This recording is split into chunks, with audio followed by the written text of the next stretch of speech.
Bismillahirrahmanirrahim. Assalamualaikum warahmatullahi wabarakatuh. Hai teman-teman, kembali lagi bersama saya Noni Sintani. Nah, pada video sebelumnya kita telah membahas mengenai bagaimana cara mengestimasi analisis regresi linier menggunakan metode OLS. Sehingga kita telah mengetahui instruksi beserta hasil analisis dari analisis regresi menggunakan metode OLS pada video sebelumnya. Nah, kemudian pada kali ini kita akan membahas mengenai interpretasi hasil analisis regresi linier. Nah, bagaimana caranya? Langsung saja simak video berikut ini. Kita telah menyiapkan instruksi dan juga hasil estimasi yang telah kita lakukan pada video sebelumnya. Hasil estimasinya sangatlah panjang, sehingga kita dapat mempersingkatnya ke dalam bentuk tabel. Dan juga kita singkat ke dalam bentuk persamaan. Nah, kali ini kita akan berfokus pada interpretasi hasil analisisnya. Di sini kita telah menyiapkan sebuah tabel di mana berisikan nama-nama variabel dan juga beberapa nilai T hitung, T hitung, T tabel, F hitung, F tabel, S square, dan juga nilai koefisien regresi dari masing-masing variabel konstanta hingga variabel X4-nya. Nah, di sini dapat kita lihat ada nilai T hitung, di mana kita peroleh dari T rasionya. Kemudian, di sini juga ada nilai koefisien regresi dari variabel konstanta hingga variabel X4. Kita peroleh dari estimate koefisiennya. Nah, kemudian di sini ada nilai R square, yaitu sebesar 0,4260, di mana kita peroleh dari R square di bagian ini. Kemudian di sini juga ada nilai T tabel, yaitu sebesar 2,60.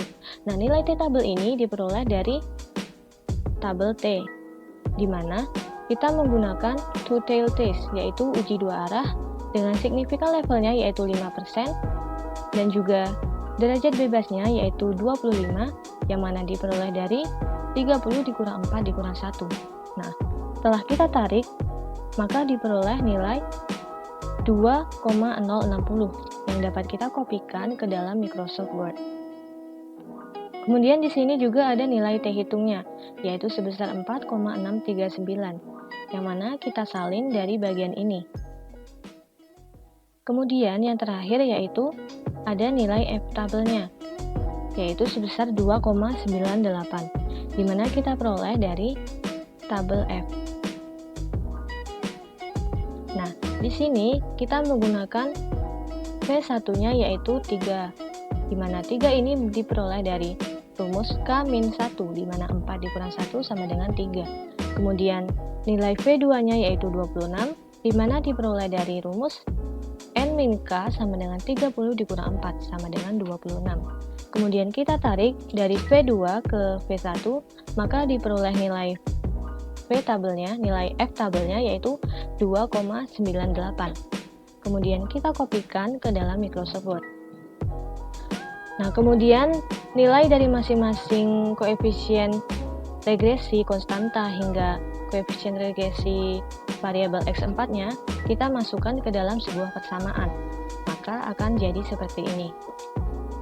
Nah, kemudian di sini kita akan melakukan uji statistik. Uji statistik secara simultan atau secara umum kita sebut dengan uji F.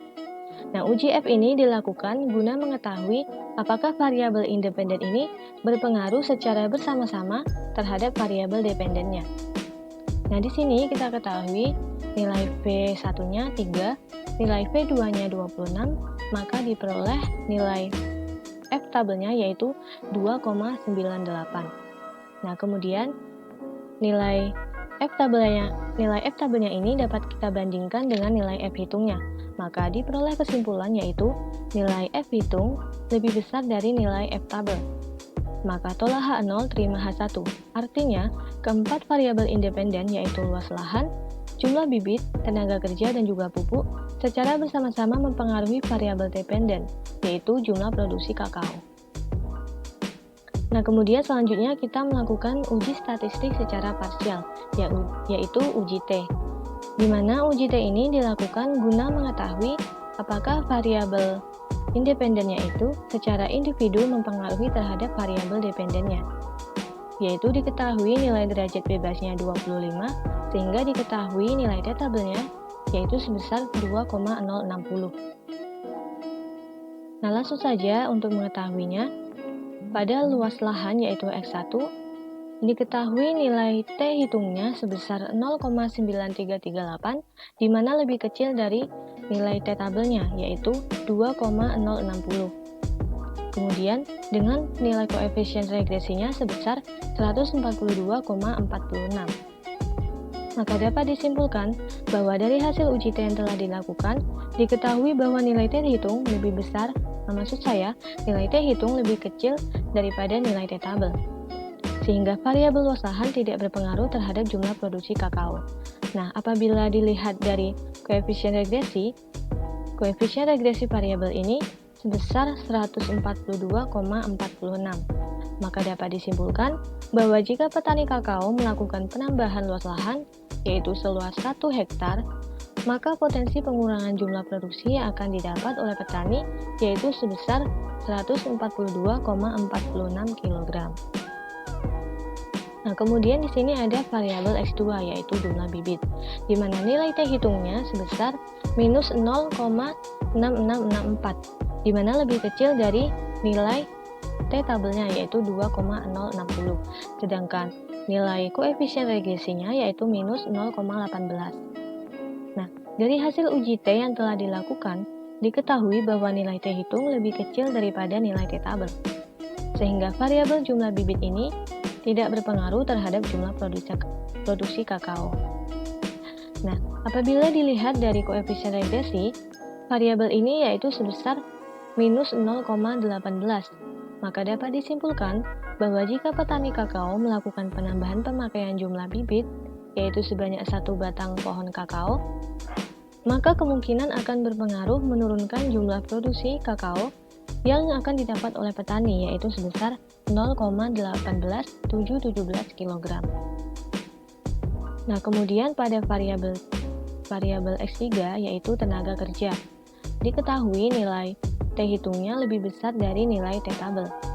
Maka dari hasil uji T yang telah dilakukan diketahui bahwa nilai T hitung lebih besar daripada nilai T tabel, sehingga variabel tenaga kerja ini berpengaruh terhadap jumlah produksi kakao. Nah, dilihat dari koefisien regresi variabel ini sebesar 22,703. Maka dapat disimpulkan bahwa jika petani kakao melakukan penambahan tenaga kerja yaitu sebanyak 1 HOK, maka potensi penambahan jumlah produksi yang akan didapat oleh petani yaitu sebesar 22,703 kg.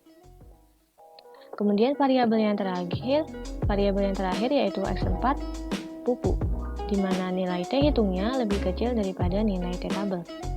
0,5280 lebih kecil dari 2,060. Nah, dari hasil uji T yang telah dilakukan diketahui bahwa nilai T hitung lebih kecil daripada nilai T tabel, sehingga variabel pupuk tidak berpengaruh terhadap jumlah produksi kakao. Nah, dilihat koefisien regresi variabel ini sebesar 0,16292. Maka dapat disimpulkan bahwa jika petani kakao melakukan penambahan pupuk sebanyak 1 kg, maka kemungkinan akan menurunkan jumlah produksi yang akan didapat oleh petani sebesar 0,16292 kg.